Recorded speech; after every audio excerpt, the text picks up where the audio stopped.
The Council of Ministers deemed this suitable day to remove from their midst the presumed cause of all misfortunes, the half-crazy minister of the Interior Protopopov. At the same time, General Kabalov issued the edict prepared in secrecy from the government declaring Petrograd, on His Majesty's order, under martial law. So here too was an attempt to mix hot with cold, hardly intentional, however, and anyway of no use. They did not even succeed in posting up the declaration of martial law through the city. The burgomaster Balka could find neither paths nor brushes. Nothing will stick together for those functionaries any longer. They already belonged to the kingdom of shades. The principal shade of the last Tsarist ministry was the 70-year-old Prince Golitsyn, who had formerly conducted some sort of eleemosynary institutions of the Tsarina, and had been advanced by her to the post of head of the government in a period of war and revolution. When friends asked why good-natured Russian squire, this old weakling, as the liberal Baron Nodal described him, why he accepted such a troublesome position, Golitsyn answered, so as to have one more pleasant recollection. This aim, at any rate, he did not achieve. How the last Tsarist government fell in those hours is attested by Rodzianko in the following tale.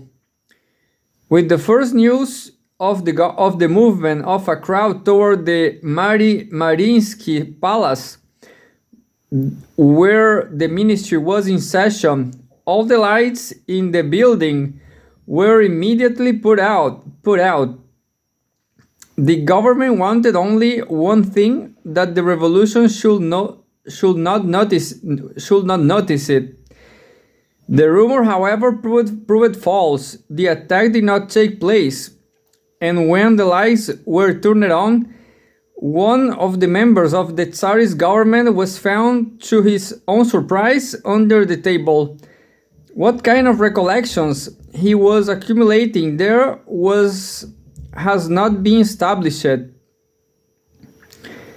But Rodzianko's own feelings apparently were not at their highest point.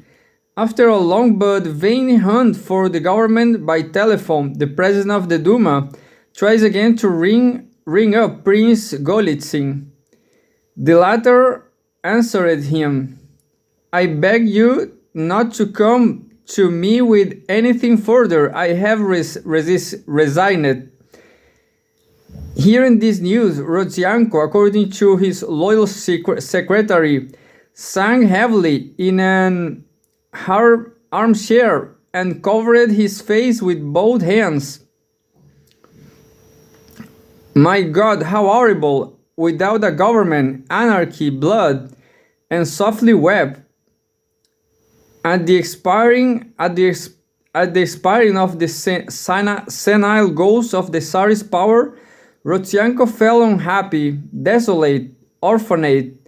How far he was at that moment from the thought that tomorrow he will have to head a revolution. The telephone answer of Golitsyn is explained by the fact that on the evening of the 27th of the Council of Ministers had definitely acknowledged itself incapable of handling the situation, and proposed to the Tsar to place at the head of the government a man enjoying general confidence. The Tsar answered Golitsyn, "I regard In regard to changes in the personal staff in the present circumstances, I consider that inadmissible. Nicholas, just what circumstances was he waiting for? At the same time, the Tsar demanded that they adopt the most decisive measures for putting down the rebellion. That was easier said than done. On the next day, the 28th, even the untamable Tsarina has at last lost his heart. Concessions are necessary, she telegraphs Nicholas. The strikes continue. Many troops have gone over to the side of the revolution, Alex. It required an insurrection of the whole guard, the entire garrison, to compel his Asian zealot of autocracy to agree that concessions are necessary. Now the Tsar also begins to suspect that the fat-bellied Rodzianko had not telegraphed nonsense. Nicholas decides to join his family. It is possible that he is a little gently pushed from behind by the generals of the staff, too, who were not feeling quite comfortable. The Tsar's train traveled at first without mishap. Local chiefs and governors came out as usual to meet him.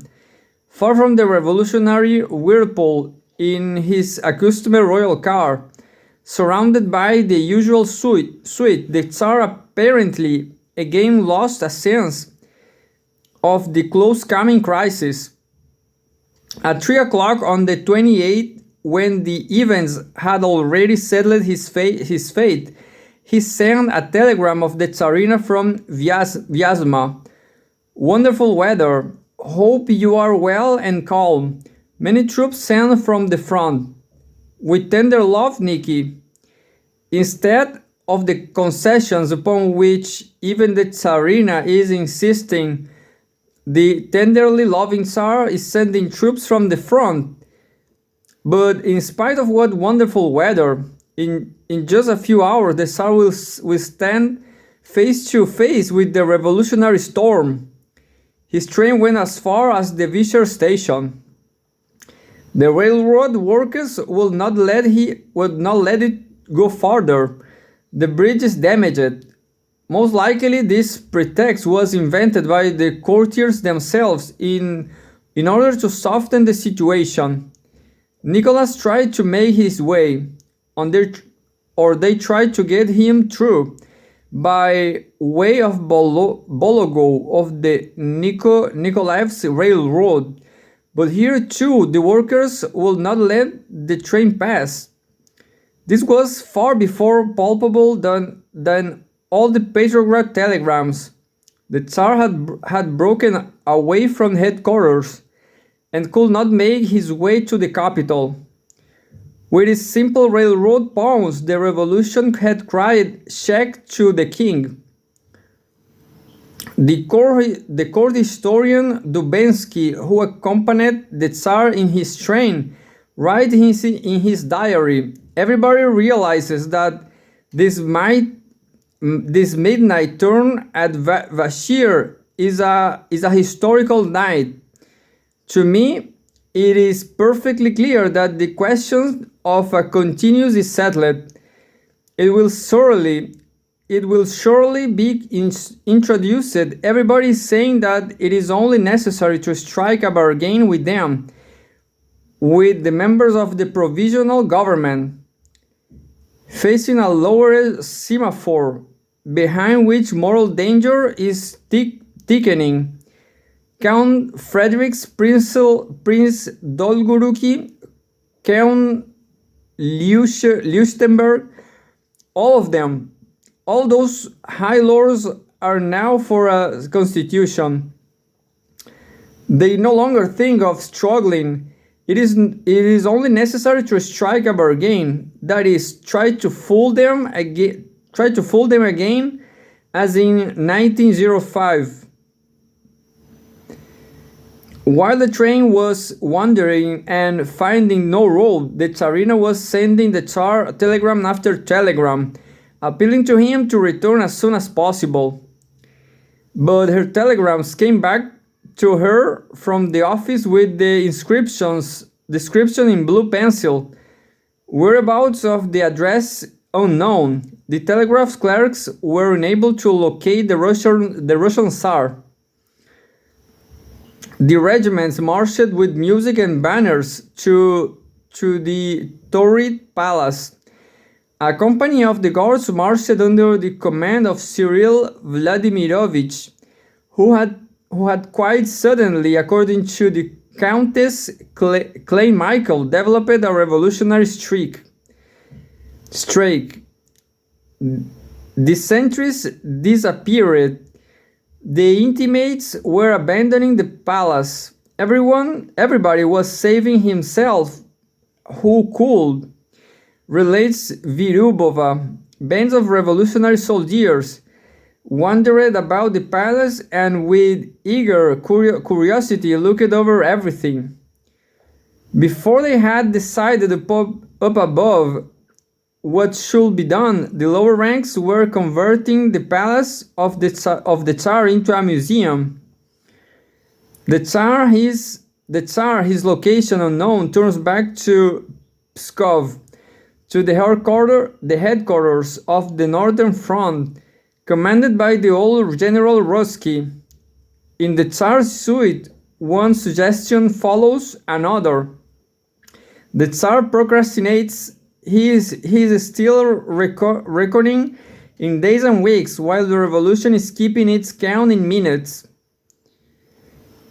The poet Bloch characterizes the Tsar during the last months of the monarchy as follows: stubborn but without will, nervous but insensitive to everything, distrustful of people, taut and cautious in speech. He was no longer master of himself. He had ceased to understand the situation and did not take one clearly conscious step, but gave himself over completely into the hands of those whom he himself had placed in power. And how much these traits of tautness and lack of will, cautiousness and distrust were to increase during the last days of February and first days of March. Nicholas finally decided to send, and nevertheless evidently did not send, a telegram to the hated Rodzianko, stating that for the salvation of the fatherland he appointed him to form a new ministry, reserving, however, the ministries of foreign affairs, war and marine for himself. The Tsar will hope to bargain with them. The many troops, after all, were on their way to Petrograd. General Ivanov actually arrived without hindrance at Sharkoe Selo. Evidently, the railroad workers did not care to come in conflict with the battalion of St. George. The general confessed later that he had 3 or 4 times found it necessary, on the march, of use fatherly influence with the lower ranks. How were impudent to him! He made them get down on their knees.